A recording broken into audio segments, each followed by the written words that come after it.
नमस्कार साथियों, स्वागत है आप सबका राकेश वर्मा एडिटेक यूट्यूब चैनल में।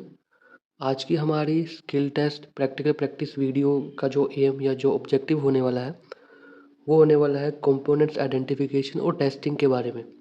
आज की वीडियो में मैं आपको बताऊंगा कि आप जो कंपोनेंट्स आप यूज़ करोगे किसी भी सर्किट को बनाने के लिए, स्किल टेस्ट हो या आपके कोई भी प्रैक्टिकल हो, प्रोजेक्ट्स हो, तो उन कंपोनेंट्स को कैसे आप एक बेसिक से मल्टीमीटर से कैसे आप उनकी टेस्टिंग कर सकते हैं, क्या उनके टर्मिनल होते हैं, कैसे उनकी आइडेंटिफिकेशन करते हैं। और इस वीडियो को देखने के बाद जो भी आपका कंपोनेंट मैं बताऊंगा, मल्टीमीटर का यूज़ करके बहुत ही आसानी से आप उनकी टेस्टिंग कर पाओगे और अपने एक स्किल को जो है एक नेक्स्ट लेवल तक ले जा पाओगे, जो आपकी एफिशिएंसी को बढ़ा देगा। आपके स्किल टेस्ट हो, वाइवा हो या कोई भी सर्किट जोड़ने की जो स्पीड है, उसको भी इन्हांस कर देगा। तो वीडियो को स्टार्ट करते हैं। सबसे पहले मैं आपको बताऊं कि यहाँ पे मैंने कुछ बेसिक कंपोनेंट्स लिए हुए हैं जो ज़्यादातर आप यूज़ करते हो प्रैक्टिकल्स में या प्रोजेक्ट्स में, जिसमें कुछ कैपेसिटर्स हैं, स्विचेस हैं, डायोड्स हैं, एलईडी है, रेजिस्टर्स हैं, पोटेंशियोमीटर्स है, ट्रांजिस्टर है, मॉसफेट है, आईसी है, रिले है। ठीक है, एक एक करके मैं आपको बताता हूँ कैसे कैसे कंपोनेंट की टेस्टिंग करते हैं। सबसे पहले बात की जाए अगर डायोड्स की, ये डायोड है, आपको दिख रहा होगा, देखिए ये डायोड है। तो डायोड में क्या होता है, दो टर्मिनल होते हैं। ठीक है, डायोड में कितने, दो जो है इसमें टर्मिनल होते हैं, एनोड और कैथोड। कैथोड की पहचान कैसे करते हैं हम, जो ये जो एक पट्टी बनी होती है इस कलर की एक साइड, ये दिखाता है कि जो ये टर्मिनल है वो कैथोड है और जो ये वाला है ये एनोड है। अलग अलग साइज के डायोड आते हैं उनकी करंट कैपेसिटी पर, जो करंट कैरिंग कैपेसिटी होती है। हाई करंट के लिए बड़े साइज का डायोड आता है और बेसिक सबसे छोटा जो है वो इस साइज का आता है। आप देखिए दोनों में कंपैरिजन जो है आपको हो रहा होगा। ठीक है, ज़्यादातर नॉर्मल सर्किट में या आईटीआई के प्रैक्टिकल हो या कुछ हो, उसमें हम ये डायोड यूज़ करते हैं। IN 4007 जो है ये डायोड होता है। सेम इसमें भी एक साइड जो होती है ये बैंड बना होता है जो दिखाता है कि ये कैथोड है, ये एनोड है। तो कैसे हम इसकी टेस्टिंग करते हैं, सबसे पहले टेस्टिंग जो हम करते हैं कि ये शॉर्ट तो नहीं है, यानी कि ख़राब तो नहीं है। डायोड का फंक्शन आपको पता है कि क्या होता है, कि सिर्फ फॉरवर्ड वाइज में जो है ये काम करता है, यानी कि कंडक्शन देता है, यानी कि करंट को सिर्फ एक डायरेक्शन में जो है ये फ्लो करता है। तो उसके लिए हम सबसे पहले मल्टीमीटर को जो है, मल्टीमीटर को मैं यहाँ पे डायोड या कंटिन्यूटी मोड जो है यहाँ पर मैं सेट करूँगा इस तरह से। ठीक है, अब मान लीजिए मेरे पास एक डायोड है जिसमें मुझे विजिबल हो रही है कि कौन सी कैथोड है कौन सी एनोड है। तो उस कंडीशन में मैं जो मेरी मल्टीमीटर की प्रोब होगी, ब्लैक वाली प्रोब जो है उसे मैं कैथोड पे लगाऊंगा और जो रेड वाली है वो मैं एनोड पे लगाऊंगा। तो आप देख पा रहे हैं कि मल्टीमीटर में कुछ रीडिंग आ रही है। ठीक है, ये फॉरवर्ड वाइज में जो है रीडिंग दिखा रहा है क्योंकि मैंने एनोड से पॉजिटिव कनेक्ट की है और कैथोड से नेगेटिव। यहीं पे अगर मैं इसको रिवर्स कर दूं, बदल दूं अगर प्रोब को, ये एनोड में अगर मैं ब्लैक वाली लगा रहा हूँ और कैथोड में रेड वाली, तो आप देख पा रहे हैं कि रीडिंग नहीं हो रही है। तो इस कंडीशन में हमारा जो डायोड होता है वो सही होता है, ख़राब नहीं है। अगर कोई भी डायोड है दोनों में रीडिंग दिखाता है, फॉरवर्ड वाइज में भी दिखा रहा है, रिवर्स वाइज में भी दिखा रहा है, या फॉरवर्ड वाइज में वो एक तरह से बीप का साउंड कर रहा है, अगर इस तरह से दिखा रहा है तो इसका मतलब क्या है कि डायोड जो है वो शॉर्ट हो चुका है।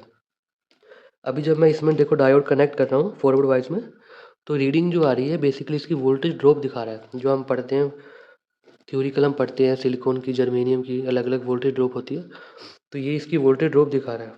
देखिए ये इसकी क्या है, वोल्टेज ड्रॉप दिखा रहा है। इसी तरह से मैं दूसरे डायोड की चेक करके बता रहा हूँ आपको। देखिए इसकी वोल्टेज ड्रॉप दिखा रहा है। जो डायोड जितने करंट कैपेसिटी के लिए बना होगा, यानी हाई करंट के लिए बना होगा, उसकी वोल्टेज ड्रॉप जो है उतनी ही कम होगी। ठीक है, यहाँ पे देखिए इसकी जो है दिखा रही है। तो अगर ये कोई डायोड जो है दोनों साइड में अगर रीडिंग दे रहा है या इस तरह से बीप की साउंड कर रहा है, तो उस कंडीशन में जो डायोड होता है वो ख़राब होता है। अब एक कंडीशन ये होगी, एक और कंडीशन होती है कि मान लीजिए आपके पास एक डायोड है, अभी आपको पता नहीं है कि उसमें एनोड कौन सा कैथोड कौन सा है, यानी कि जो ये जो मार्क होता है, अगर ये मान लीजिए कि मिट चुका है और आपको पहचानना है, तो सिंपली आप क्या कर सकते हैं, रैंडमली जो है कोई भी प्रोब को आप लगा सकते हो, कनेक्ट कर सकते हो। देखिए जैसे मैंने अभी कनेक्ट की है तो अभी रीडिंग नहीं दे रहा है। अब मैं घुमा कर लगाऊंगा तो अब यहाँ पर रीडिंग दे रहा है, तो मैं ये मान लूँगा कि जो ये रेड वाला है टर्मिनल होगा वो एनोड होगा और ये कैथोड होगा। तो इस तरह से हम दोनों चीज़ें चेक कर सकते हैं। एक तो हम चेक कर सकते हैं कि डायोड ख़राब कैसे है, ख़राब है या नहीं है, दूसरा हम ये चेक कर सकते हैं कि उसका कौन सा टर्मिनल एनोड है, कौन सा कैथोड है। अगर किसी केस में जो है डायोड जो पीसीबी में लगा हुआ है, मान लीजिए आप रिपेयर कर रहे हो, ट्रेस कर रहे हो, वो डायोड लगा हुआ है और आपको ट्रेस करना है कि इसमें नेगेटिव कौन सा था और वो मिट चुका है उसका मार्क, तो इस तरह से आप जो है उसमें पता कर सकते हैं। इसके साथ ही एक और बहुत ही पॉपुलर डायोड होता है जो आपने सुना होगा, ज़ीनर डायोड। देखिए ज़ीनर डायोड जो वोल्टेज रेगुलेशन के लिए यूज़ करते हैं। इसके भी 2 टर्मिनल होते हैं, एनोड और कैथोड, और इसमें भी जो कैथोड होती है उसमें एक ब्लैक कलर की यहाँ पे बैंड बना होता है। इसको भी हम सेम मेथड से ही टेस्ट करते हैं। देखिए फॉरवर्ड वाइज में ये नॉर्मल डायोड की तरह जो है रीडिंग देगा। देखिए अगर मैं इसको फॉरवर्ड वाइज में लगाऊँ, यानी कि एनोड में रेड और ब्लैक में कैथोड, तो देखिए नॉर्मल डायोड की तरह ये रीडिंग देगा। और अगर मैं इसे रिवर्स बायस करता हूँ, तो रिवर्स बायस में देखिए मुझे कुछ रीडिंग नहीं दे रहा। कि रीडिंग क्यों नहीं दे रहा, मैं आपको प्रैक्टिकली बता रहा हूँ कि रीडिंग क्यों नहीं दे रहा। क्योंकि देखिए जो हर ज़ीनर डायोड की जो है वोल्टेज अलग-अलग होती है जो रिवर्स बायस में कंडक्शन देता है। मान लीजिए अगर ये डायोड जो है वो 5 वोल्टेज का है, तो रिवर्स बायस में अगर मैं इसे 5 वोल्टेज दूँगा तभी ये कंडक्शन करेगा। और मल्टीमीटर की जो ये प्रोब है इसमें लगभग 1.5 वोल्टेज के आसपास इस पे जो है आउटपुट मिलता है, जिससे हम कंटिन्यूटी और जो है जंक्शन या डायोड चेक करते हैं। तो अभी वोल्टेज ड्रॉप इसकी कम है काफ़ी, इसलिए ये वोल्टेज जो कम है इसलिए ये रिवर्स बायस में नहीं दिखा रहा। लेकिन इससे हम ये चेक कर सकते हैं कि हमारा डायोड शॉर्ट तो नहीं है। अगर ये दोनों साइड में रीडिंग दिखाएगा या बीप का साउंड करेगा, तो इसका मतलब होगा कि क्या है, डायोड शॉर्ट है। ठीक है, कोई भी डायोड जो है आप इस तरह से चेक कर सकते हैं। इसके बाद बात करते हैं हम कैपेसिटर्स की। कैपेसिटर्स आपको पता है, कैपेसिटर होते हैं, अलग अलग टाइप के कैपेसिटर होते हैं। इलेक्ट्रोलाइट कैपेसिटर होते हैं, पोलराइज होते हैं, नॉन पोलराइज होते हैं। तो ये मेरे पास में जो है एक इलेक्ट्रोलाइट कैपेसिटर है। ठीक है, जो पोलराइज कैपेसिटर होता है, जिसमें पोलराइज होता है, नेगेटिव और पॉजिटिव जो होता है टर्मिनल होते हैं। तो इसमें जो साइड नेगेटिव होती है उस साइड देखिए इस तरह से जो है माइनस के मार्क बने होते हैं, यानी कि इस साइड वाला जो ये टर्मिनल होगा, ये कौन सा होगा, ये वाला नेगेटिव होगा। ठीक है, और दूसरा वाला क्या होगा, पॉजिटिव होगा। और इसमें देखिए क्या क्या वैल्यूज़ लिखी हुई है। इसमें देखिए एक तो इसकी वोल्टेज लिखी होती है। ठीक है, वोल्टेज लिखी होती है 63 वोल्टेज का है ये, यानी कि इसकी वोल्टेज लिमिट है। अगर आपको ये किसी सर्किट में लगाना है तो उसकी जो वोल्टेज है एक तो डीसी होनी चाहिए और 63 वोल्टेज से कम ही होनी चाहिए। अगर ज़्यादा में लगाते हैं तो ये जो कैपेसिटर है ये क्या होगा, ख़राब हो जाएगा और फट जाएगा। ठीक है, ये इसकी लिमिट है। और जो इसकी कैपेसिटी है वो यहाँ पे लिखी होती है 470 माइक्रोफैरड, इसकी क्या है, कैपेसिटी है। ठीक है, 470 माइक्रोफैरड कैपेसिटी है। तो ये दोनों चीज़ें जो है इसमें लिखी होती है इलेक्ट्रोलाइट कैपेसिटर में। अब मैं आपको बताता हूँ कि आप कैसे मल्टीमीटर का यूज़ करके इसे चेक कर सकते हैं। वैसे कैपेसिटर हो गया, इंडक्टर हो गया, इनको चेक करने के लिए एक स्पेशल मीटर आता है, जिसे एलसीआर मीटर कहा जाता है। एलसीआर मीटर की जो है मैं अलग से आपको वीडियो में बताऊँगा। अभी मैं आपको बेसिक मल्टीमीटर से बता रहा हूँ। तो बेसिक मल्टीमीटर से हम क्या चेक कर सकते हैं, कैसे चेक कर सकते हैं। देखिए, सबसे पहले आपको पता है कि इसमें नेगेटिव और पॉजिटिव आपको पता चल गया। अब आपको सेम कंटिन्यूटी में लगाना है और कैपेसिटर को जो है डायरेक्ट कनेक्ट करना है नेगेटिव को नेगेटिव से और पॉजिटिव को पॉजिटिव से। देखिए जब मैं इसे कनेक्ट करूँगा तब आप डिस्प्ले पे देखिएगा, मल्टीमीटर के डिस्प्ले पे कि क्या रीडिंग आती है। देखिए जब मैंने इसे कनेक्ट किया तो स्टार्टिंग में कुछ रीडिंग आई, फिर बंद हो गई।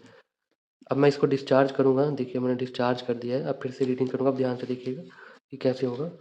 कि स्टार्टिंग में जो होगा कुछ इसमें रीडिंग आएगी। देखिए, ये देखिए अभी रीडिंग आई, फिर बंद हो गई, यानी कि स्टार्टिंग में क्या हुआ, ये कैपेसिटर जो है वो बिल्कुल डिस्चार्ज था। तो जब इसने चार्ज हुआ, ये कैपेसिटर इस प्रोब की वोल्टेज से जब ये चार्ज होने लगा, तो उस कंडीशन में क्या हुआ, इसने एक रीडिंग दिखाया कि हाँ ये चार्ज हो रहा है। और जैसे ही इसकी वोल्टेज और प्रोब की वोल्टेज जब बराबर हो गई तो चार्जिंग जो है वो रुक गई। तो इसलिए इसने क्या हुआ, रीडिंग देना बंद कर दिया। और अभी मैं देखिए इसको घुमाकर कनेक्ट करूँगा, यानी कि अब देखिए ये एक बैटरी की तरह बन गया है। अब मैं क्या करूँगा, जो पॉजिटिव चार्ज था उसमें नेगेटिव लगाऊँगा और नेगेटिव में पॉजिटिव, तो ये क्या होगा, एक तरह से रिवर्स हो जाएगा। पॉजिटिव नेगेटिव रिवर्स हो जाएगा, तो फिर से थोड़ा-सा कंडक्शन होगा डिस्चार्जिंग के लिए। देखिए, अब क्या किया इसने, बीप का साउंड दिया। बीप का साउंड क्यों दिया? क्योंकि पहले जो कैपेसिटर चार्ज था, तब मैंने क्या किया, जो पॉज़िटिव चार्ज था उसमें नेगेटिव लगा दिया और नेगेटिव में पॉज़िटिव। जिस तरह से हम सीरीज़ में कनेक्ट करते हैं बैटरी को, इसी तरह से मैंने किया। लेकिन क्या हुआ, इस कंडीशन में ये शॉर्ट सर्किट होने लगा। तो क्या हुआ, मैक्सिमम करंट फ्लो हुआ। तो इसको लगा 1 सेकंड के लिए कि यहाँ पे शॉर्ट सर्किट है, इसलिए बीप किया। तो इससे हम ये चेक कर सकते हैं मेथड से कि कैपेसिटर जो है हमारा वो शॉर्ट तो नहीं है, चार्ज तो हो रहा है। देखिए चार्ज तो हो रहा है। अब देखिए मैं आपको एक बार फिर से बता रहा हूँ। मैंने डिस्चार्ज किया। अब जब मैं इसे चार्ज करूँगा नेगेटिव में नेगेटिव, पॉजिटिव में पॉजिटिव, तो देखिए देखिए जब मैं इसे यहाँ पे चार्ज करने का करूँगा, इसे मैं डिस्चार्ज कर लेता हूँ पहले अच्छे से, ठीक है। अब ये नेगेटिव है और ये पॉजिटिव। देखिए रीडिंग आई, अभी रीडिंग आई फिर बंद हो गई क्योंकि स्टार्टिंग में चार्ज लिया। अब मैं इसे घुमा दूँगा, अब क्या हो गया, यहाँ पे पॉजिटिव है और ये नेगेटिव, यहाँ पे पॉजिटिव है, ये नेगेटिव, तो ये क्या होगा, एक तरह से शॉर्ट सर्किट की तरह काम। देखिए रीडिंग दिखाया फिर बंद हो गया। तो बेसिक मल्टीमीटर से हम ये तो चेक कर सकते हैं कि हमारा कैपेसिटर शॉर्ट नहीं है, वर्किंग कंडीशन में है। शॉर्ट होता तो हमेशा कंटिन्यू जो है बीप का साउंड आता, मतलब कि ये जो वर्किंग कंडीशन में यानी कि चार्ज हो रहा है। बस हम ये नहीं चेक कर पाएँगे मल्टीमीटर से कि इसकी जो कैपेसिटेंस जितनी मेंशन है, यानी कि 470 जो थी 470 माइक्रोफ़ैराड ये मेंशन है, तो ये कैपेसिटेंस जो है वो इतनी बरकरार है कि नहीं। एलसीआर मीटर से हम ये चेक कर सकते हैं कि मान लीजिए इसमें 470 माइक्रोफ़ैराड कैपेसिटर है, तो अब इसकी कैपेसिटी कितनी है, घट गई है या कितनी घट गई है, तो वो कंडीशन में भी हम कैपेसिटर को ख़राब मानते हैं। मान लीजिए 470 लिखा हुआ है और 400 माइक्रोफ़ैराड ही सिर्फ़ दिखा रहा है, तो उस कंडीशन में भी हम मानते हैं कि कैपेसिटर की जो कैपेसिटी है वो घट गई है, तो कैपेसिटर क्या है, वो ख़राब हो चुका है। लेकिन बेसिक मल्टीमीटर से हम ये चेक कर सकते हैं कि कैपेसिटर शॉर्ट तो नहीं है या वो वर्किंग कंडीशन में है। तो अभी ये वर्किंग कंडीशन में है, लेकिन कैपेसिटी जो हम इसकी चेक नहीं कर सकते। दूसरी एक और कंडीशन होती है कि अगर आपको कहीं पीसीबी पर लगा हुआ कैपेसिटर दिखता है और वो मान लीजिए यहाँ पे ये जो इसका देखिए एक तरह से वाल्व की तरह बना होता है, जो अंदर से जो है गैस रिलीज़ करता है। तो अगर यहाँ से जो है ये फूला हुआ आपको दिखता है, तो उसका भी मतलब है कि कैपेसिटर जो है वो आपका ख़राब हो चुका है। जैसे सेल वीक हो जाते हैं वैसे ही उसकी कैपेसिटी घट जाती है, क्योंकि इनका भी एक टेम्परेचर लिमिट होती है। टेम्परेचर अगर हीट ज़्यादा होता है, आपका सर्किट होता है या रिवर्स करंट इसमें अगर हम देते हैं, उल्टा कनेक्ट करते हैं, तो उस कंडीशन में भी जो है कैपेसिटर जो है ये बैटरी की तरह फूल जाते हैं, ठीक है।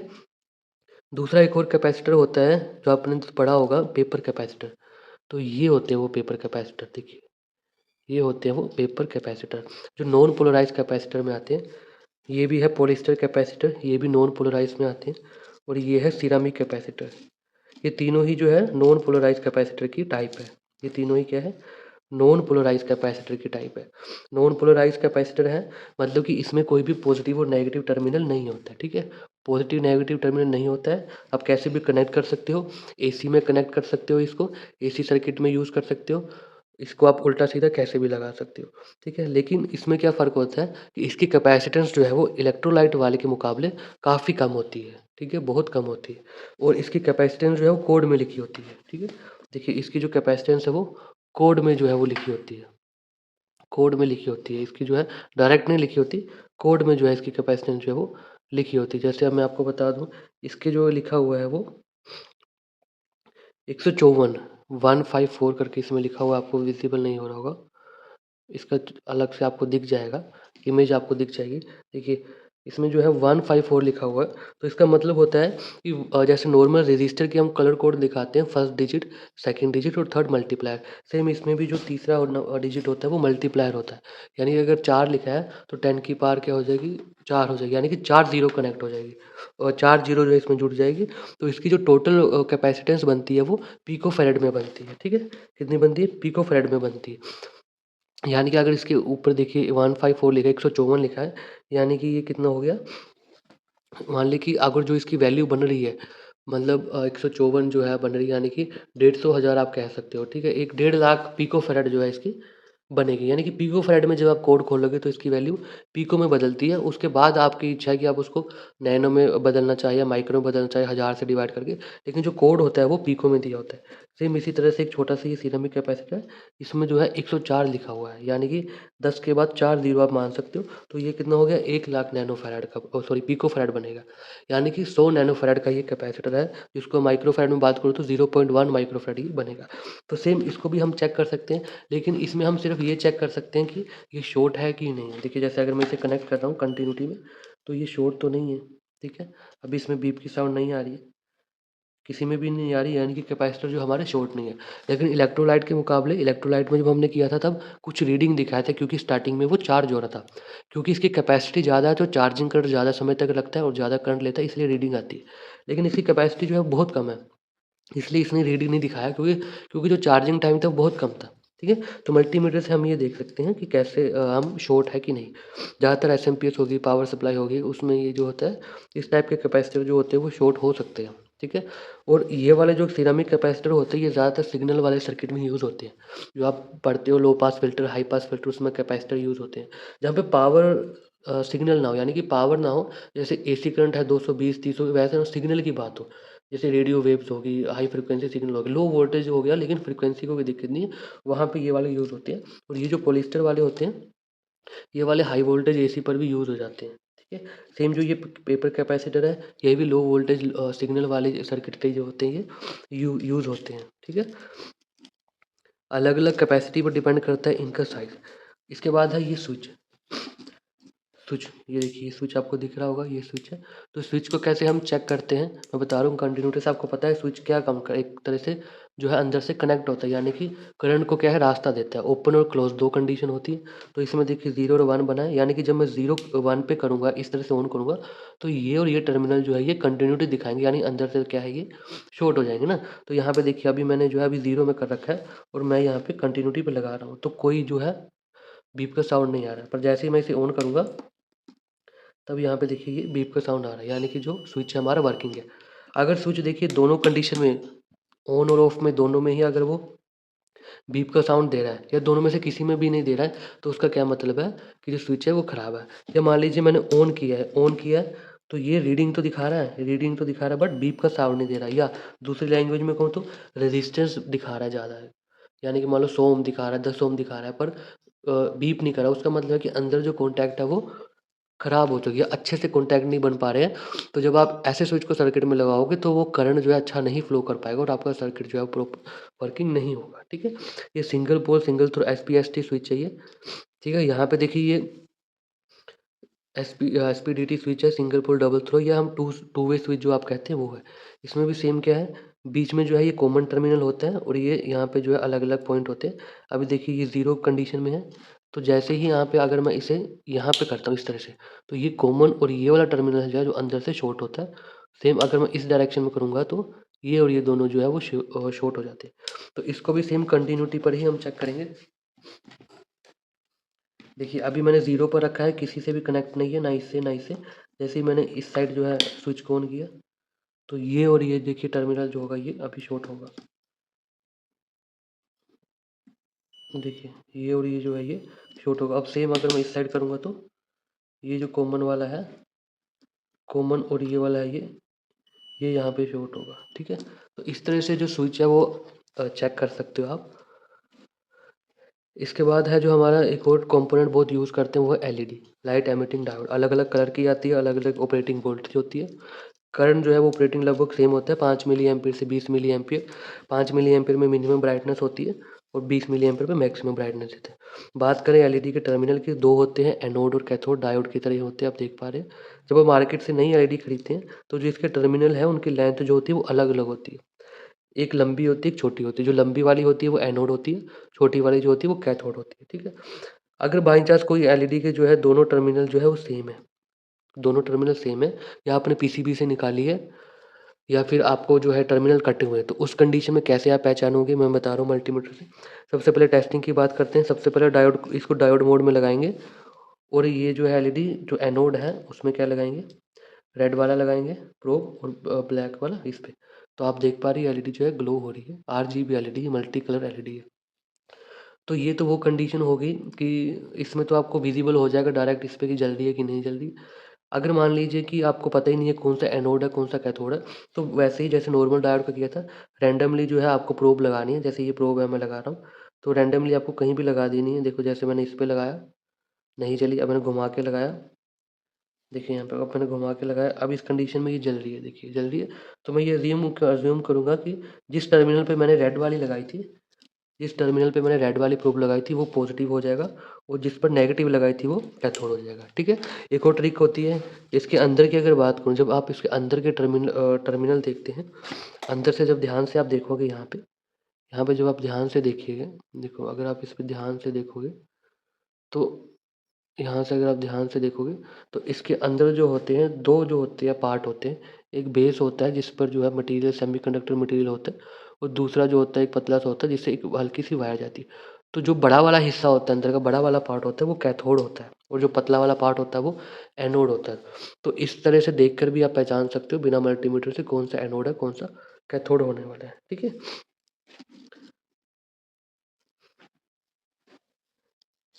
अब इसके बाद देखिए रेजिस्टर हैं, जो आपने बहुत सा जगह यूज़ भी किए होंगे, देखी भी होंगी। रेजिस्टर जो है करंट को लिमिट करता है, आपको पता है, करंट के बहने में रुकावट पैदा करते हैं। रेजिस्टेंस की वैल्यू का कलर कोड होता है, आपको पता ही है। कलर कोड जो है आपको बेसिक याद होनी ही चाहिए, आपका टाइम भी बचाता है, और आपका जो वाइवा होगा या कुछ भी होगा उसमें आपको पूछा भी जाता है, तो कलर कोड तो आपको पढ़ने ही है। ठीक है। कलर कोड से टेस्टिंग का ये हो जाता है, चेक करने का भी एक बेनिफिट होता है। पहले मैं मल्टीमीटर से बताता हूँ कैसे चेक करते हैं। तो यहाँ पे सबसे पहले मान लीजिए मेरे पास ये जो है ये एक रजिस्टर है। ठीक है। अब मैं मल्टीमीटर को जो है रजिस्टर मोड में लगाऊंगा, जहाँ पे ओम का सिंबल है। सबसे पहले सबसे छोटी रेंज में लगाते हैं, जो है 200 ओम। तो 200 ओम में मैं इसे लगा रहा हूँ। ये जो होता है इसकी कोई पोलैरिटी नहीं होती, एनोड कैथोड कुछ नहीं होता, कैसे भी लगा सकते। तो इस कंडीशन में हम चेक करेंगे इसे। तो यहाँ पे ये है, ये रीडिंग दिखा रहा है। देखिए यहाँ पे 11.1 ओम दिखा रहा है। ठीक है। 11.1 ओम का ये रजिस्टर है। तो आप इसको कैसे भी प्रोब को लगा सकते हैं, कोई इसमें टेस्टिंग नहीं करनी होती है। 11.3 ही दिखाएगा। अगर मान लीजिए कि इससे बड़ा अगर मैं बात करूं, जैसे ये एक रजिस्टर है, इसको चेक करता हूँ मैं। मान लीजिए आपने 200 ओम में सेट किया है और आपने जो है देखा कि रीडिंग नहीं है, तो इसका ये मतलब नहीं है कि रजिस्टर ख़राब है। हो सकता है कि 200 से ज़्यादा रेंज का होगा। तो हम इसको आगे बढ़ाएंगे, फिर चेक करेंगे, अभी भी नहीं दिख रहा है, एक बार फिर आगे बढ़ाएंगे, 20 किलो ओम तक की रेंज में जाएंगे, 20 किलो ओम में भी नहीं होगा, 200 किलो ओम में जाएंगे। ठीक है। 200 किलो ओम में भी नहीं हो रहा है, अब 2000 के में देखते हैं। यहाँ पे देखिए 2000 के में ये रीडिंग दे रहा है लगभग 330, यानी 330 किलो ओम का रजिस्टर है। इसीलिए जो है ये रजिस्टर 200 2020 के तक रीडिंग नहीं दे रहा था, क्योंकि इसकी वैल्यू क्या है, ज़्यादा है। तो ये आपको ध्यान रखना है, ऐसा नहीं सोचना है कि अगर ये 200 में नहीं दे रहा तो यानी कि ये ख़राब है। ठीक है। सिंपल होता है, रजिस्टर की टेस्टिंग जो है वो आसान होती है। और आसान देखिए, हम रजिस्टर में कोई भी कंपोनेंट चेक करते हैं तो उसमें हम ये देखते हैं। अब जैसे बात करूँ मैं रजिस्टर की, तो रजिस्टर में हम ये देखते हैं, एक तो हम देखते हैं कि हमें पता ना हो कि इसकी रेजिस्टेंस कितनी है। मान लो आप नया रजिस्टर लेके आए हैं, या आपको कलर कोड नहीं आते, तो आप देखोगे कि ये कितनी वैल्यू का है। ठीक है। दूसरा क्या करते हैं हम, दूसरा कंडीशन ये होती है कि हम वेरीफाई करते हैं रजिस्टर की वैल्यू जितनी होनी चाहिए उतनी है कि नहीं, या जितनी कलर बैंड में दिखाई है उतनी है कि नहीं, या किसी टीवी पे, रेडियो पे, या किसी भी होम थिएटर की पीसीबी पर अगर 10 किलो ओम का रजिस्टर लगा है तो वो 10 किलो ओम दिखा रहा है कि नहीं। अगर उसकी रेजिस्टेंस चेंज हो जाती है किसी कारण, तो वो हम खराब मानते हैं। ठीक है। और एक और चीज़ आपको ध्यान रखनी है कि रेजिस्टेंस जब हम मेजर करते हैं तो हम ज़्यादातर ये इस बात का ध्यान रखते हैं कि हम इसको जो है हाथ से ना, इस तरह से हाथ से ना पकड़े। ठीक है। हाथ से ना पकड़े, ज़्यादातर हम ये ध्यान रखते हैं। आप नीचे रख के कर सकते हो इस तरह से। ठीक है। या फिर एक टर्मिनल को हाथ से पकड़ सकते हो, एक को इस तरह से पकड़ सकते हो, मतलब कि आपकी बॉडी जो है वो इसके पैरेलल में कनेक्ट नहीं होनी चाहिए, क्योंकि जब आप इसको हाथ से पकड़ोगे तो आपकी बॉडी भी क्या होगी, इसके पैरेलल में कनेक्ट हो जाएगी। और आपको पता है कि पैरेलल में जब रेजिस्टेंस कनेक्ट करते हैं तो क्या होता है, रेजिस्टेंस घट जाती है ना, क्योंकि आपकी बॉडी की भी कुछ रेजिस्टेंस है। और खासकर हाई वैल्यू वाले में देखिए, अभी आपको उदाहरण बता रहा हूँ, जैसे ये एक रजिस्टर है, ये कितने का है, यहाँ पे एक छोटा सा रजिस्टर है, तो 11 ओम का है। ठीक है। 11 ओम का है, जो कलर कोड के हिसाब से 10 ओम का है ये, लेकिन प्रोब की कुछ इंटरनल रेजिस्टेंस है उस वजह से दिखा रहा है। तो मान लीजिए ये 10 ओम का है या 11 ओम का है, बहुत कम वैल्यू का है। तो अगर मैं इसको हाथ से पकड़ लेता हूँ, यहाँ से हाथ से पकड़ लेता हूँ, तो इसकी वैल्यू में इतना फ़र्क नहीं पड़ रहा। क्यों? क्योंकि इसकी रेजिस्टेंस जो पहले से ही बहुत कम है और मेरी बॉडी की बहुत ज़्यादा है। ठीक है। तो इतना फ़र्क नहीं पड़ेगा। लेकिन अगर बात करूँ हाई वैल्यू वाले रजिस्टर की, जैसे यहाँ पे देखिए ये कितना है, आपको पता है 330 किलो ओम है, ये ओम नहीं है, किलो ओम है। तो अगर मैं इसको हाथ से पकड़ता हूँ तब देखिए क्या इफेक्ट पड़ता है। अब देखिए रीडिंग कितनी होगी, आधी से भी कम दिखा रहा है, आधी दिखा रहा है, यानी कि मेरी बॉडी की रेजिस्टेंस भी लगभग इसके बराबर ही है, 300 के बराबर ही है, इसलिए इसके पैरेलल में कनेक्ट होकर ये रीडिंग सही नहीं दे पा रहा है। तो हो सकता है कि आप ऐसे चेक करो, रीडिंग सही ना है, तो आप सोचोगे कि रजिस्टर खराब है। ठीक है। इसलिए आपको ध्यान रखना है कि रजिस्टर ज़्यादातर आप इस तरह ही चेक करें, नीचे रख के चेक करें, तभी आपको जो है बेहतर जो है वो रिजल्ट जो है मिलेगा, एक्यूरेट वैल्यू आपको मिलेगी। दूसरा जो है, रजिस्टर जो है अलग अलग साइज़ के आते हैं, जो अलग अलग वाटेज के होते हैं। ये जो अलग-अलग साइज़ है ये दिखाता है इनकी वाटेज की।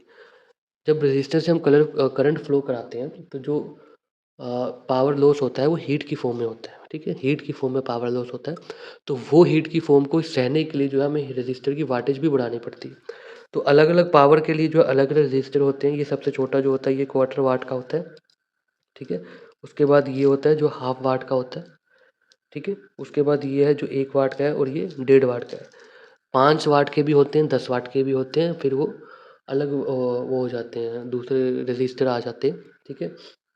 वायर बाउंड रेज़िस्टर फिर वो आ जाते हैं, ठीक है? तो आपको ध्यान रखना है कि अगर आपको कोई सर्किट ऐसा है या कोई ऐसा ड्राइवर सर्किट बना रहे हैं, जिससे डायरेक्ट कुछ आप लोड चला रहे हैं, हाई करंट का लोड चला रहे हैं, तो आपको ध्यान रखना है कि रेज़िस्टर को भी आपकी वाटेज के हिसाब से ही चुनना है।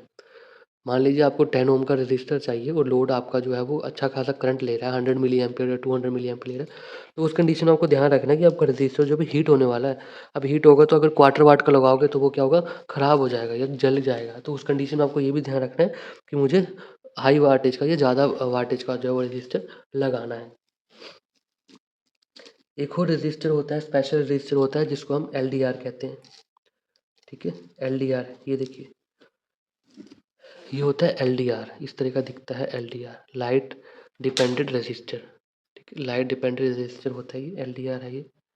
इसके भी 2 टर्मिनल होते हैं, इसमें कोई एनोड कैथोड नहीं होता है।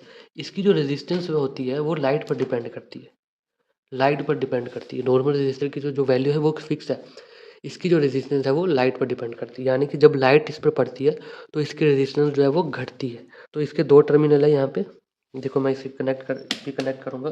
अभी मैंने 20 किलो ओम पे रखा हुआ है। तो यहाँ पे देखिए अभी मैंने इसको कनेक्ट कर लिया है इस तरह से। तो रेज़िस्टेंस कितनी दिखा रहा है, लगभग 2 किलो ओम दिखा रहा है, 2.3। अब जैसे इसके ऊपर मैं हाथ रखूँगा देखिए, यानी कि इसके ऊपर हाथ रखता हूँ, देखिए रेज़िस्टेंस जो है वो बढ़ रही है। बढ़ क्यों रही है? क्योंकि उस पर लाइट जो है वो नहीं गिर रही, कम हो रही है। जैसे हाथ हटाऊँगा, लाइट गिरेगी, रेज़िस्टेंस क्या होगी? कम होगी, ठीक है? तो इस तरह से जो एलडीआर काम करता है, लाइट सेंसर के लिए हम इसका यूज़ करते हैं। बेसिकली हम इसका वोल्टेज डिवाइडर बनाते हैं, जो लाइट के हिसाब से वोल्टेज जो है वो बनाता है आउटपुट में, जिसको हम आगे सर्किट में देते हैं। ट्रांजिस्टर हो गया या सेंसर हो गया, ऑप एम्प हो गया, ठीक है? रेफरेंस वोल्टेज के लिए हम इसे देते हैं। या आप इसको डायरेक्ट सीरीज़ में लगा सकते हो एलईडी के, तब भी आप जब लाइट पड़ेगी तब इसकी रेजिस्टेंस घटेगी और वो ग्लो होने लग जाएगी, ठीक है? इसके बाद एक होते हैं रेजिस्टर की, एक और टाइप होती है जिसे हम वेरिएबल रेजिस्टर कहते हैं, ठीक है?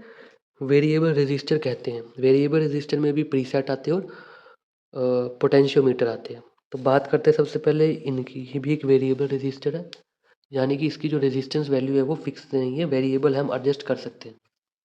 तो इस टाइप के जो होते हैं वेरिएबल रेजिस्टर, उन्हें प्रीसेट कहते हैं। प्रीसेट क्यों कहते हैं?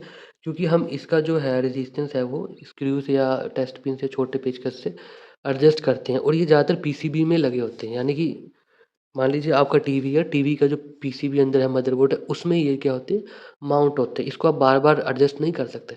आपको किसी चीज़ को चलाने से पहले ही इसे एडजस्ट करना है, इसलिए इसे प्रीसेट करते हैं, क्योंकि इसे पहले एडजस्ट करना होता है। इसी तरह से यहाँ पे पोटेंशियोमीटर है।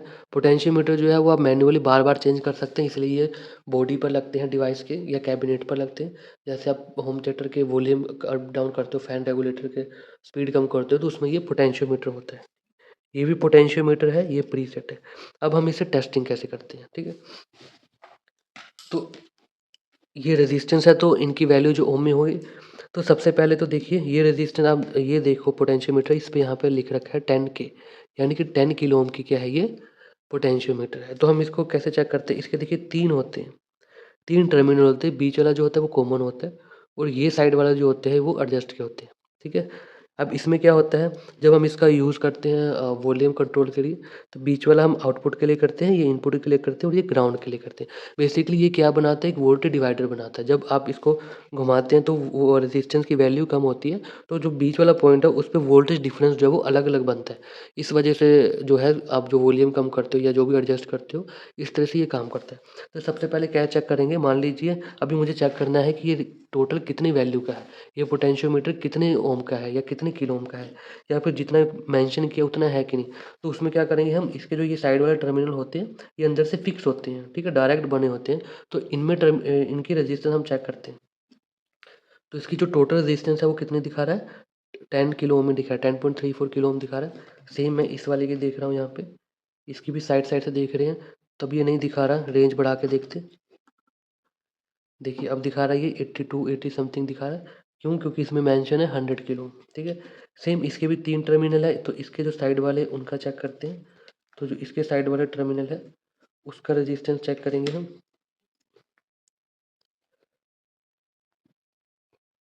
तो इसमें दिखा रहा है ये 1, तो ये 1 किलो ओम का ये है।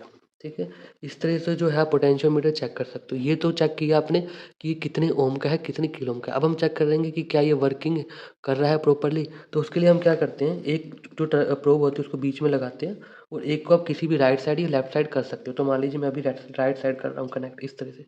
तो जब ये नोब घुमाऊँगा मैं राइट साइड, तो उसका क्या मतलब होगा कि बीच वाले कि इन दोनों प्रोब की जो रेजिस्टेंस है वो घट रही है, क्योंकि वो अंदर जो वाइपर होता है वो जो स्लाइड होकर इस साइड जो हो रहा है वो इसके क्लोज जाएगा। तो अभी देखिए इसके मैक्सिमम क्लोज है, तो ये रेजिस्टेंस लगभग 0 दिखा रहा है। तो जैसे मैं इसे लेफ्ट साइड करूँगा, तो देखिए रेजिस्टेंस की वैल्यू है धीरे धीरे धीरे बढ़ने लगी। क्यों? क्योंकि जो अंदर वाइपर था वो जो स्लाइड होकर दूर जा रहा है उससे, तो रेजिस्टेंस क्या है, बढ़ रही है। तो देखिए यहाँ पे धीरे धीरे धीरे धीरे रेजिस्टेंस बढ़ेगी।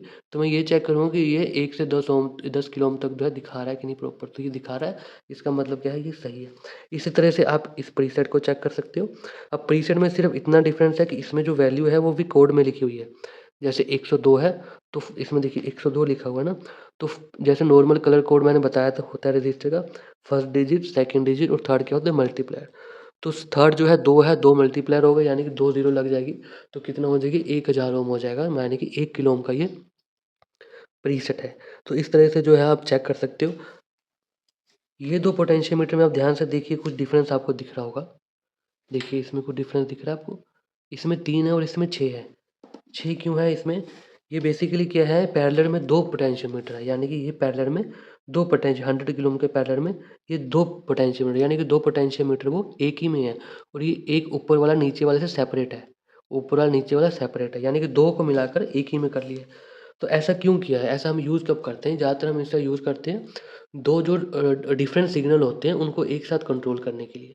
सिंपल भाषा में बताऊँ आपको, तो जो आपके ऑडियो सिग्नल होते हैं, आप ईयरफ़ोन सुनते हो, स्टीरियो सुनते हो, तो राइट और लेफ्ट चैनल होते हैं, 2 ऑडियो सिग्नल होते हैं, राइट और लेफ्ट चैनल। तो जब आप वॉल्यूम कंट्रोल करते हो तो दोनों की करनी होती है, तो दोनों को करने के लिए ये पैरेलल में सेपरेट बनाए हैं। अगर मैं एक ही में करूँगा तो वो दोनों तो शॉर्ट हो जाएँगे ना। अगर एक तीनों में मैं राइट वाला भी कर दूँगा, लेफ्ट वाला भी कर दूँगा, तो आपस में शॉर्ट हो जाएँगे। तो जहाँ पे 2 डिफरेंट सिग्नल हो या डिफरेंट फेज़ वाले सिग्नल हो, उस कंडीशन में जब मुझे एक साथ करना हो, तो वहाँ पे मैं क्या यूज़ करता हूँ, ये डबल वाले पोटेंशियोमीटर यूज़ करते हैं। ठीक है? डबल वाले पोटेंशियोमीटर हम यूज़ करते हैं। ये हो गए पोटेंशियोमीटर। अब इसके बाद आते हैं ट्रांजिस्टर। ठीक है? ट्रांजिस्टर आते हैं इसके बाद। ट्रांजिस्टर जो है बहुत इम्पोर्टेंट जो है आपके इलेक्ट्रॉनिक्स में है। ट्रांजिस्टर से काफ़ी सर्किट बनाते हो आप, एम्पलीफायर बनाते हो, ऑसिलेटर बनाते हो, स्विच की तरह यूज़ करते हो, बाइस्टेबल बनाते हो, मोनोस्टेबल ट्रांजिस्टर से भी बनते हैं। ठीक है? तो ट्रांजिस्टर जो बीजेटी होते हैं, एफईटी होते हैं, बीजेटी भी आपको पता है 2 टाइप में आते हैं, एनपीएन और पीएनपी। तो मैं दोनों चीज़ें आपको बताऊँगा कैसे आप पहचानें। सबसे पहले क्या पहचानेंगे हम कि ये ट्रांजिस्टर जो है इनमें से कौन-सा एनपीएन है, कौन-सा पीएनपी है। तो मेरे पास यहाँ पे एक ट्रांजिस्टर है, ये है ट्रांजिस्टर, एक ही है। ठीक है? छोटी-छोटी बहुत ही बारीक इसमें नंबरिंग होती है। अब मैं मल्टीमीटर से आपको बताऊँगा कि कैसे हम चेक करेंगे कि कौन-सा ट्रांजिस्टर जो अब एनपीएन है, पीएनपी है। इसमें हम एक साथ 2 चीज़ें देखेंगे। एक तो कौन-सा एनपीएन है, कौन-सा पीएनपी, दूसरा कौन-सा एनोड है, कौन-सा कैथोड है, कौन-सा बेस है। ये भी आप पहचान सकते हो। सबसे पहले आपको मल्टीमीटर को कंटिन्यूटी मोड पर लाना है। अब आपके पास प्रोब होगी है, जैसे आपने डायोड चेक किया था, याद है आपको एनोड और कैथोड में किया था, उसमें भी पीएन जंक्शन होते हैं, इसमें भी होते हैं। इसमें 2 पीएन जंक्शन है। तो इसमें हम क्या करते हैं, सबसे पहले हम बारी-बारी से इसमें बेस ढूँढते हैं। क्या ढूँढते हैं? बेस ढूँढेंगे।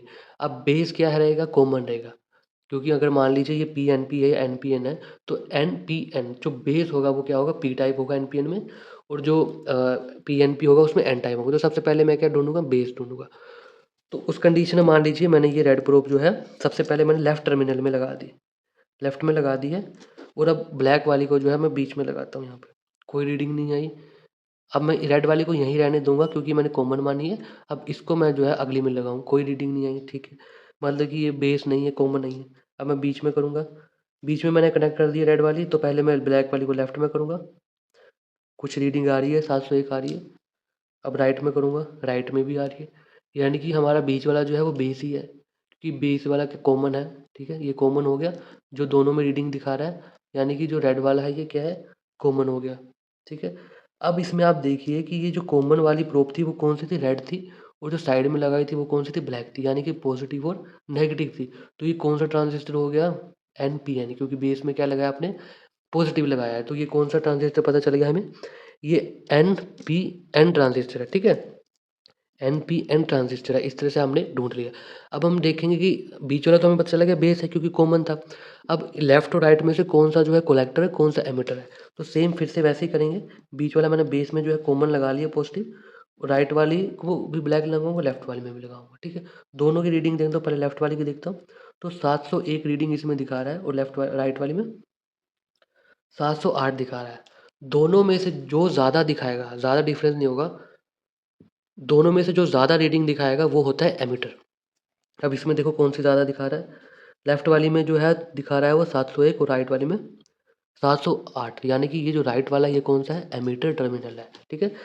ये कलेक्टर है, ये बेस है, ये एमिटर है, ठीक है। और कौन सा ट्रांजिस्टर है, एन पी एन, क्यू, क्योंकि ये पी पे जो है वो रीडिंग दिखा रहा था।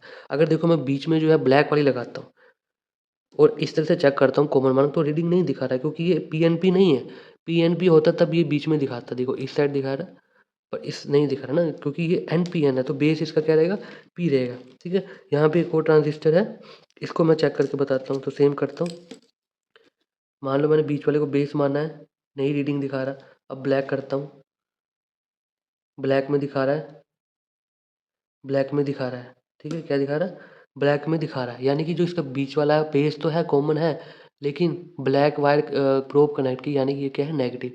नेगेटिव यानी कि एन, यानी कि पी एन पी, ये पी एन पी ट्रांजिस्टर है और ये एन पी एन ट्रांजिस्टर है, ठीक है। इस तरह से हम चेक कर सकते हैं कौन सा एन पी एन है, कौन सा पी एन पी है, और ये भी चेक कर सकते हैं कि कौन सा बेस है, कौन सा कलेक्टर, कौन सा एमिटर है। बेसिक जो ट्रांजिस्टर आते हैं, BC547 हो गया, BC557, BC548 हो गया, 2122 हो गया, ज़्यादातर ये ट्रांजिस्टर होते हैं, इनका बीच वाला बेस ही रहता है। ज़्यादातर क्या रहता है, बेस ही रहता है। लेकिन जब हम बात करेंगे थोड़े पावर ट्रांजिस्टर की, जब हाई पावर ट्रांजिस्टर में जाएंगे, बड़े ट्रांजिस्टर जब आते हैं, इस टाइप के ट्रांजिस्टर आएंगे, इस साइज़ के आएंगे, तब उसमें जो है बेस जो होता है वो फिक्स नहीं है कि बीच वाला होगा। ज़्यादातर उस कंडीशन में बीच वाला कलेक्टर होता है, लेफ्ट वाला बेस होता है, किसी में राइट वाला भी बेस होता है, जैसे BD139 ट्रांजिस्टर हो गया, ठीक है। तो उस कंडीशन में आपको जो ये मेथड मैंने बताया, उस मेथड से आप पता कर सकते हैं कौन सा बेस है, कौन सा कलेक्टर है। तो ये आपका कहाँ यूज़ होगा, मान लीजिए कोई पीसीबी है, रिमूव करना है आपको, ट्रांजिस्टर ख़राब है, अब आपको चेंज करना है, आपको पता नहीं कि एनपीएन था पीएनपी था, तो उस कंडीशन में आप ऐसे चेक कर सकते हो। अब ट्रांजिस्टर ख़राब है कि नहीं वो कैसे चेक करें। अब देखिए, अब आपको पता चल गया बीच वाला बेस है, एनपीएन है, तो आप सेम मेथड करोगे, बीच में क्या करोगे, रेड लगाओगे और साइड में ब्लैक लगाओगे। तो दोनों में अगर रीडिंग आ रही है, ठीक है, दोनों में रीडिंग आ रही है, अगर दोनों में रीडिंग आ रही है, इसका मतलब क्या है, ट्रांजिस्टर जो है आपका सही है। अगर दोनों में रीडिंग नहीं आ रही तब भी ख़राब है, या अगर बहुत कम आ रही है, 100 से कम आ रही है, जस्ट बीप कर रहा है साउंड, तब भी ख़राब है ट्रांजिस्टर, ठीक है। ये आपको जो है ध्यान में रखना है। अब इसके बाद एक और पॉपुलर बहुत चीज़ है, वो है मॉसफेट। मॉसफेट का नाम सुना है आपने, फील्ड इफेक्ट ट्रांजिस्टर आए, फिर मॉसफेट आए, metal oxide semiconductor field effect transistor. जो बीजेटी का क्या है, एक अपग्रेड हम कह सकते हैं कि बीजेटी जो था हाई वोल्टेज में काम कर सकता था, लेकिन लो करंट में कर सकता है, स्विचिंग भी कर सकता है, कोई दिक्कत नहीं। लेकिन जो मॉसफेट है वो लो वोल्टेज में करता है काम, और हाई करंट में करता है, और हाई फास्ट स्विचिंग करता है। तो मॉसफेट का भी कैसे टेस्टिंग करते हैं वो मैं आपको बताता हूँ। तो मॉसफेट की बात करें, जितने भी मॉसफेट होते हैं उनके टर्मिनल जो होते हैं वो सेम ही होते हैं, फिक्स ही होते हैं। मैं आपको बता देता हूँ कौन कौन से होते हैं। गेट होता है, गेट ड्रेन सोर्स होते हैं इसके टर्मिनल। तो इसमें देखिए, जो लेफ्ट वाला होता है वो होता है गेट, बीच वाला होता है ड्रेन, और राइट वाला होता है सोर्स, ठीक है। गेट ड्रेन सोर्स, जैसे ट्रांजिस्टर बीजेटी में क्या था, बेस कलेक्टर एमिटर एमिटर था, वैसे इसमें गेट ड्रेन सोर्स है, ठीक है।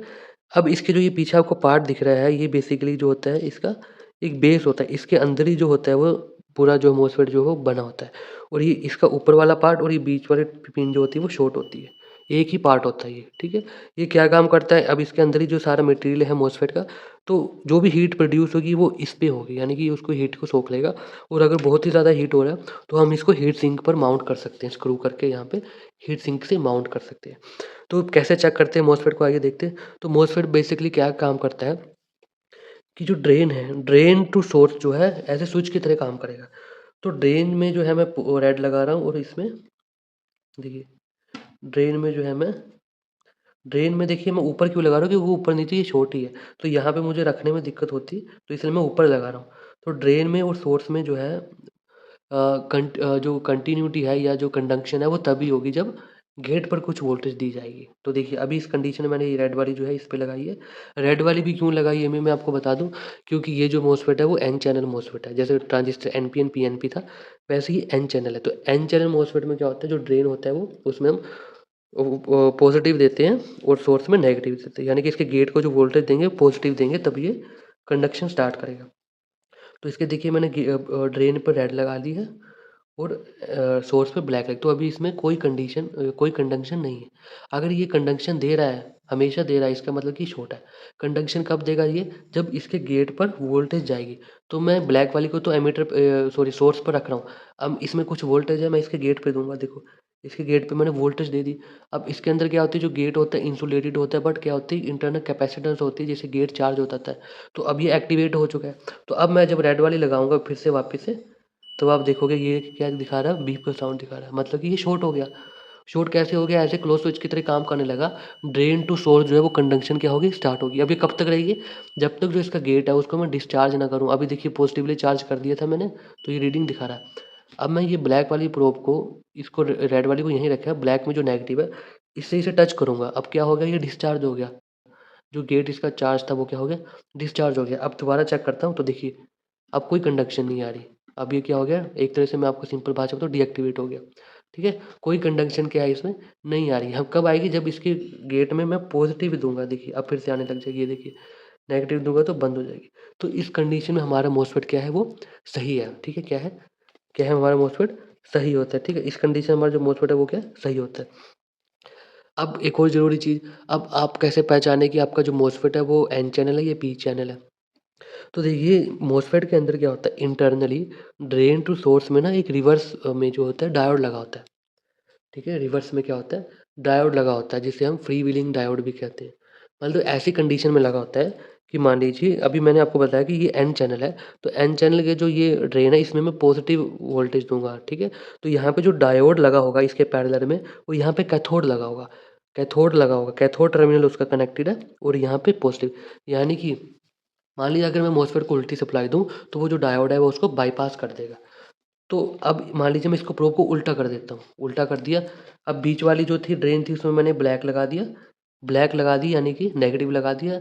अब इसी से जो अंदर जो डायोड था उसका कैथोड हो गया। ब्लैक माइनस और कैथोड जो है वो जुड़ गया, और यहाँ पे मैं लगाऊंगा तो क्या होगा, देखो रीडिंग दिखा रहा है अंदर के डायोड की, जो रिवर्स बायस लगा हुआ है। तो अगर अंदर जो डायोड की आपको रीडिंग दिखा रहा है और उसका जो बीच वाला टर्मिनल ब्लैक से रीडिंग दिखाएगा, यानी कि अंदर क्या है, कैथोड डायोड का टर्मिनल है। बट होनी चाहिए, पर जो ड्रेन है वो क्या है, पॉजिटिव है। तो उस कंडीशन में क्या होगा, जो ये मॉसफेट होगा वो एन चैनल होगा। ठीक है, और अगर ये रीडिंग जो है वो आपको इस तरह से आए, इस कंडीशन में आए, यानी कि अंदर जो है डायोड वो एनोड है लगा हुआ है और कैथोड है, तो उस कंडीशन में क्या होगा कि ये जो डायोड होगा वो पी चैनल हो जाएगा। अभी जो ये जो मॉसफेट होगा पी चैनल हो जाएगा। अभी जो मॉसफेट है ये एन चैनल के है मॉसफेट है। ठीक है, इसी के साथ ही यहाँ पे एक और चीज़ है जिसको आईजीबीटी कहते हैं, पावर इलेक्ट्रॉनिक्स एक डिवाइस है। High voltage, high current, high power के लिए यूज़ होता है, हाई फ्रीक्वेंसी स्विच होता है। Insulated gate bipolar junction transistor इसका पूरा नाम होता है। ट्रांजिस्टर ही होता है, बस इसका गेट क्या होता है, इंसुलेटेड होता है। तो इसको मैं बताता हूँ कैसे चेक करते हैं। इसको चेक करने के लिए हम जैसे हमने मॉसफेट को किया था वैसे किया था। इसका जो बीच वाला होता है वो कलेक्टर होता है, राइट वाला एमिटर होता है, फर्स्ट वाला क्या होता है, गेट होता है। तो कलेक्टर टू एमिटर कंडक्शन तभी देगा जब इसके गेट पर क्या जाएगी, कुछ वोल्टेज जाएगी। अगर बिना वोल्टेज के ही ये रीडिंग दिखा रहा है या शॉर्ट दिखा रहा है, उसका मतलब है कि ये जो आईजीबीटी है वो क्या है, शॉर्ट है या खराब है। तो चेक करते हैं। मैंने इसके कलेक्टर पे लगा दी है ये, और एमिटर पे ब्लैक। देखो आप क्या दिखा रहा है, ये शॉर्ट दिखा रहा है। अगर मैं इसके गेट को डिस्चार्ज भी कर दूं नेगेटिव से, तब भी शॉर्ट दिखा रहा है। इसका मतलब है कि आईजीबीटी क्या है, ये खराब हो चुका है। खराब ही लेके आया था मैं आपको दिखाने के लिए कैसे चेक कर सकते हैं। ठीक है, अब इसके बाद आती है आईसीज की बारी। गेट आईसी होगी, लॉजिक गेट आईसी होगी, डिकोडर आईसी होगी, काउंटर आईसी होगी, ट्रिपल फाइव आईसी होगी। बहुत सारी आईसी आप यूज़ करते हैं। आईसी टेस्टर आते हैं, डिजिटल आईसी टेस्टर आते हैं, बट हर आईसी का टेस्टर नहीं होता। आईसी में आप क्या चेक कर सकते हो, आप ये चेक कर सकते हो कि आईसी जो है वो शॉर्ट है कि नहीं। शॉर्ट हम कैसे चेक करते हैं, देखिए जैसे यहाँ पे मेरे पास ये आईसी है, ट्रिपल फाइव आईसी है ये। ठीक है, दो ट्रिपल फाइव आईसी है। एक 555 आईसी है, ठीक है। यहाँ पे देखिए मेरे पास 2 555 आईसी है। तो मान लीजिए ये एक 555 आईसी है। इसकी आपको पता है पावर जो पिन्स होती है वो कौन-सी होती है, वीसीसी जो होती है वो पिन नंबर 8 होती है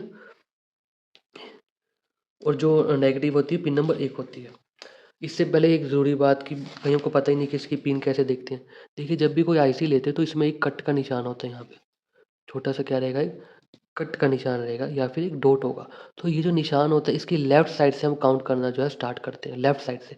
यानी कि 1 2 3 4 5 6 7 7 के बाद हम कंटिन्यू करेंगे तो नीचे से ही ऊपर जाएँगे 7, फिर 8 9 10 11 12 13 14 इस तरह से जो है जो हम पिन देखते हैं। तो ये मेरे पास जो है एक आईसी है 555 आईसी, इसे चेक करता हूँ मैं शॉर्ट है कि नहीं। तो इसकी पिन नंबर 1 ये कट यहाँ पे दिख रहा है, तो ये होगी पिन नंबर 1 और ये होगी पिन नंबर 8। तो 1 पे जो ग्राउंड सप्लाई देते हैं और 8 पे वीसीसी देते हो, सेम वैसे ही मैं कनेक्ट करता हूँ। तो कंटिन्यूटी पे कोई रीडिंग नहीं दे रहा है, यानी कि शॉर्ट नहीं है। यहीं पे मेरे पास एक और आईसी है, इसको भी चेक कर लेता हूँ। पिन नंबर 1 पर मैंने कर दी है ये नेगेटिव और पिन नंबर 8 पर पॉजिटिव। यहाँ पे देखिए ये बीप का साउंड दे रहा है। पिन नंबर 1 पर मैं नेगेटिव लगा रहा हूँ, पिन नंबर 8 पर वीसीसी। देखिए यहाँ पे, देखिए ये क्या दिखा रहा है, शॉर्ट दिखा रहा है, यानी कि ये आईसी क्या है, शॉर्ट। अगर आप इस आईसी को लगाओगे सर्किट पे तो चलेगी नहीं। तो इस तरह से आप बहुत ही जल्दी से एक बार एक आईसी टेस्ट कर सकते हो। अगर आपको स्किल टेस्ट पर आईसी दी जाती है, 555 दी जाती है, कोई भी दी जाती है, अगर आपको उसकी पिन नंबर पता है वीसीसी या ग्राउंड है, तो आपको सिंपली कंटिन्यूटी पे लगानी है और चेक करनी है। अगर वो शॉर्ट दिखा रहा है तो आपको आईसी जो है अपनी चेंज करवा लेनी है। अगर आपने मान लीजिए आईसी ख़राब है और आपकी इतनी मेहनत की वो सर्किट चले ना, तो बहुत सारी दिक्कत हो सकती है। मान लीजिए अगर आईसी शॉर्ट है और उसकी वजह से और भी कंपोनेंट जो ख़राब हो सकते हैं, एलईडी ख़राब हो सकती है, आईसी के साथ जो रजिस्टर है वो शॉर्ट सर्किट हो सकते हैं। तो इस चीज़ का जो है आपको जो है ध्यान रखना है। इसके बाद है हमारे पास ये रिले। रिले जो होते हैं आपने देखे हैं, सुने पढ़े भी होंगे। इलेक्ट्रोमैग्नेटिक जो होता है स्विच होता है, ठीक है? इलेक्ट्रोमैग्नेटिक स्विच होता है।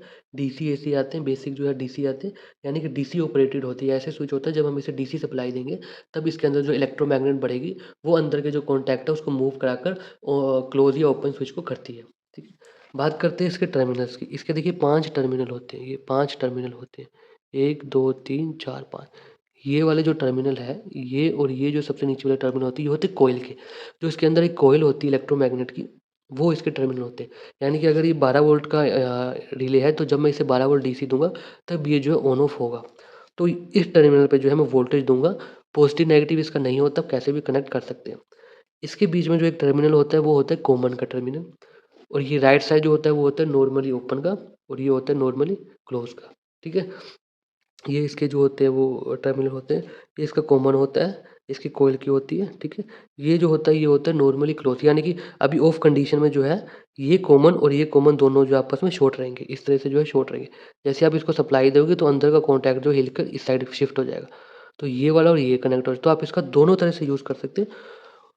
एनओ भी यूज़ करते हैं, एनसी भी यूज़ करते हैं। मतलब ऐसा सर्किट भी बना सकते हो जिसको जब आप इसे सप्लाई दो तब उसे एक्टिवेट कर दें या ऑन कर दें, या उल्टा भी बना सकते हो कि जब इसे आप सप्लाई दो तब इसे ये ऑफ कर दें। अब इसे कैसे चेक करते हैं? इसमें देखिए जो कॉइल की होती है ना, अंदर वाइंडिंग होती है कॉइल की, तब उसको चेक कर सकते हो। तो आपको 200 ओम में कर लेना है या 2000 ओम में, क्योंकि कॉइल की कुछ रेजिस्टेंस होती है। तो इस तरह से जो आप इसको डायरेक्ट लगाओगे तो कुछ रीडिंग दिखाएगा, जो अभी इसमें 373 ओम दिखा रहा है, ठीक है? 373 ओम दिखा रहा है। अगर इसमें कुछ रीडिंग नहीं आ रही है, यानी कि अंदर से जो कॉइल की वायर है वो ओपन हो चुकी है, तभी वो वर्क नहीं करेगी। या बहुत ही कम दिखा रहा है, 10 ओम 50 ओम से कम दिखा रहा है, यानी कि अंदर की जो कॉइल है वो इंटरनली पिघल कर शॉर्ट हो गई है, ठीक है? उस कंडीशन में भी जो है ये खराब होती है। तो इस तरह से आप ये बेसिक कंपोनेंट्स है वो कर आप चेक कर पाओगे, कर सकते हो। मल्टीमीटर का यूज़ कर कर आपको बताया है, बेसिक मल्टीमीटर का यूज़ कर कर आपको बताया होगा। आगे और भी कंपोनेंट्स और भी सेंसर और भी बटन आपको अगले वीडियोज़ में हम आपको बताते रहेंगे साथ ही साथ। आई होप आपको ये वीडियो पसंद आई हो, आपने बहुत कुछ सीखा हो। अगर आप ये वीडियो पूरी देख लेते हैं तो आप ये सारे कंपोनेंट जो है उनको मल्टीमीटर से आप चेक कर पाओगे। इससे पहले भी मैंने एक वीडियो बनाई है, वीडियो डाली है मल्टीमीटर का फुल यूज़, कैसे आप मल्टीमीटर के सभी जो है फीचर का यूज़ कर सकते हैं। अगर आपको फिर भी कुछ डाउट हो या कुछ और जानना चाहते हैं, तो आप जो है कमेंट करके पूछ सकते हैं। और हाँ, अगर आपने अभी तक हमारा चैनल सब्सक्राइब नहीं किया है तो चैनल को प्लीज़ सब्सक्राइब कर लें, वीडियो को लाइक करें, अपने फ्रेंड के साथ जो शेयर कीजिए।